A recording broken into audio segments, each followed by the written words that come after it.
Shalom,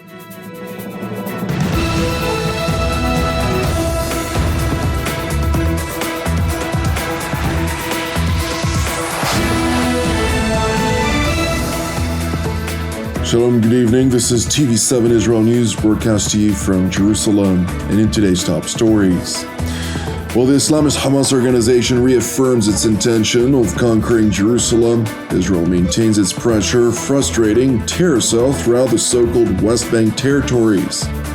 Hezbollah claims that the Jerusalem leadership is scared of a wide-scale conflagration, insisting that such a multi-front war would lead to Israel's demise. Damascus accuses Jerusalem of yet another bombardment of Iranian and Hezbollah targets in the vicinity of the Syrian capital. Israel is seemingly maintaining its pressure in efforts to frustrate terror cells throughout the West Bank districts of Judea, Samaria, and the Jordan Valley. IDF, ISA, and Border Police Special Operations Forces conducted counter-terror activities in the aforementioned districts, during the course of which 11 suspected terror operatives were successfully apprehended in the past 48 hours alone. According to the IDF spokesperson's unit, during one of the operations in the city of Jenin, Palestinian suspects opened massive fire toward the Israeli forces, who responded with live fire toward the gunmen. And while no injuries were immediately reported among the Israeli troops, hits were identified among the Palestinian militants. It is important to note that there was an apparent uptick in reported fire by Palestinian gunmen toward Israeli forces over the weekend, which coincides with a clear rise in rhetoric by internationally designated Palestinian terror groups over their declared intention to fight the Jewish state over Jerusalem. Among others, in Gaza City, the Islamist Hamas organization organized a rally in which it proclaimed its unwavering commitment to conquering the Israeli capital. Today's message to all parties, whether the occupation or Arab parties, the cause of Jerusalem must be the first and the central cause we can entrench ourselves behind and fight this enemy and this fascist government, which targets the Al-Aqsa Mosque nowadays and in an escalating manner. A short while ago, we have seen the Talmudic prayers and attempts to impose the division in time and place. This is playing with fire. Our people will not allow this policy to pass because our defense of the Al-Aqsa cause is defending the dearest we have and our prime cause.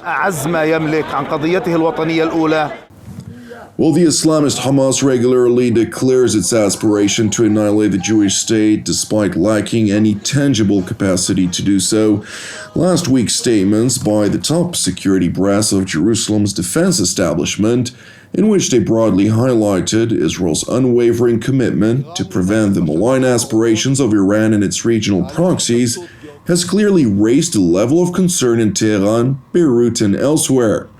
While Iran sought to deter Israel by unveiling a new ballistic missile capable of reaching Israeli territory, Hezbollah responded by holding a few military exercises along Israel's border, while Hezbollah Secretary General Hassan Nasrallah proclaimed in a televised address to his followers that the Israeli leadership in Jerusalem was the one who should fear a great war.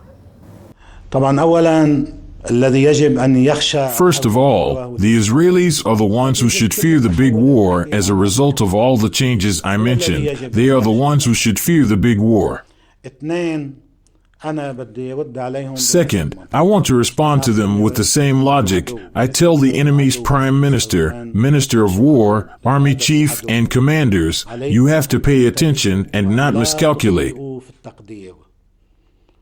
Not only you tell us not to miscalculate, you too don't miscalculate. I repeat what I said on Al-Quds Day. You could miscalculate and make a mistake in Gaza, in the West Bank, in Palestine, in Lebanon, in Syria, or in Iran, which could lead to blowing up the whole region. Your miscalculation could be the reason leading to the big war in the region, and the big war in the region will lead you to the abyss, if not to your demise. It is worth noting that Nasrallah's remarks were made from a bunker in Beirut as he remains in hiding for fear of Israel's presumed intention of assassinating him.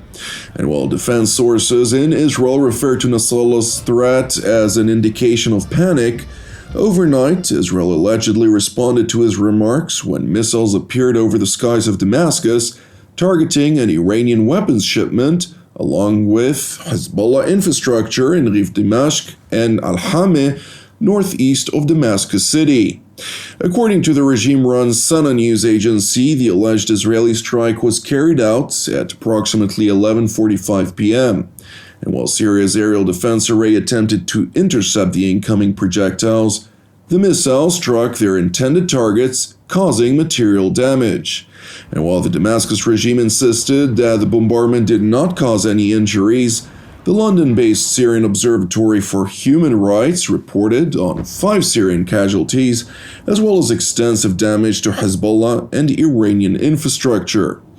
It is important to further note that while the Damascus regime naturally pointed a blaming finger toward Jerusalem, the IDF spokesperson's unit did not confirm or deny its alleged responsibility. In other news, Israeli President Yitzhak Herzog is scheduled to depart for a state visit to the Azerbaijani capital Baku tomorrow upon invitation of his counterpart Ilham Aliyev. During the visit, the two heads of state are scheduled to hold extensive meetings to discuss the bolstering of strategic relations between the two countries.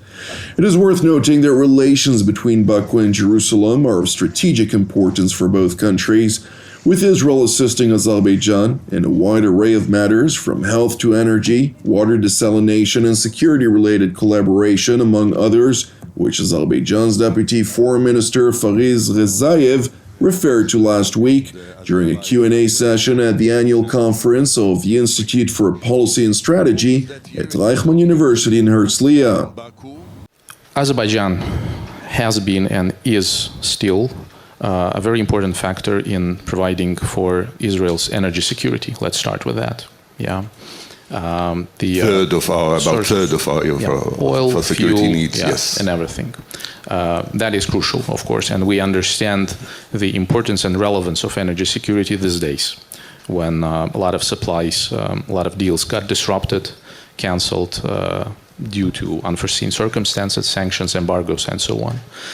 The trade is booming. It's growing. The numbers are good, but we'll take them even higher, because there are many similarities between Azerbaijan and Israel in terms of nature, in terms of landscape, in terms of the challenges we're facing. Both our countries have problems with natural water sources, and we know that Israel is a global champion in water recycling and water management. So there is a huge project under development in Azerbaijan. Now we are at the feasibility study and research and development phase. It has to do with the desalination of the Caspian seawater. And Israel is a natural partner. Another issue that is common to both Jerusalem and Baku includes hostilities which emanate from Iran. However, in contrast to Israel, Azerbaijan neighbors the Islamic Republic of Iran to the north, and therefore is seemingly more cautious in its rhetoric toward its southern adversary. When asked whether Azerbaijan would permit Israel to use its airspace to penetrate the Islamic Republic in the event of a strike against Iran's nuclear installations, Deputy Minister Rezaev highlighted the following. One of the most important elements of Azerbaijan's foreign policy is that we refrain from interfering into other countries' internal affairs, and we refrain from interfering the disputes or problems, including by allowing or giving our territory for some operations or adventures. We try to contribute into international peace and security by more positive, more constructive means. It is important to know that reports are circulating about certain ambiguous progress in indirect negotiations between Iran and the United States about potentially reaching an undisclosed nuclear arrangement with the Islamic Republic. Asked whether these circulating reports were indeed true, recently appointed U.S. State Department spokesman Matthew Miller said the following.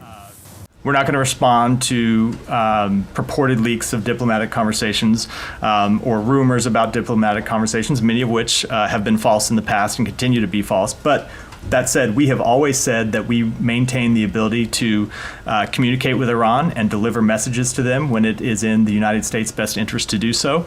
We're never going to detail the contents or the message of those messages or the means of their delivery, but we do continue to believe that diplomacy is the best way to verifiably and durably ensure that Iran never acquires a nuclear weapon. After failing to secure a decisive majority in the first round of presidential elections, Turkey's High Electoral Board announced an undisputed victory of Recep Tayyip Erdogan in yesterday's second round of presidential elections. It has been determined that Mr. Recep Tayyip Erdogan received 51.91% of the votes and Mr. Kemal Kılıçdaroğlu received 48.09% in the countrywide vote count. After his rival accepted defeat, President-elect Erdogan proclaimed his intention to heal the rifts of his nation. As part of the responsibility our nation has given us, we are not angry, resentful, or angry with anyone. Now is the time to put aside all the debates and conflicts regarding the election and unite around our national goals and dreams.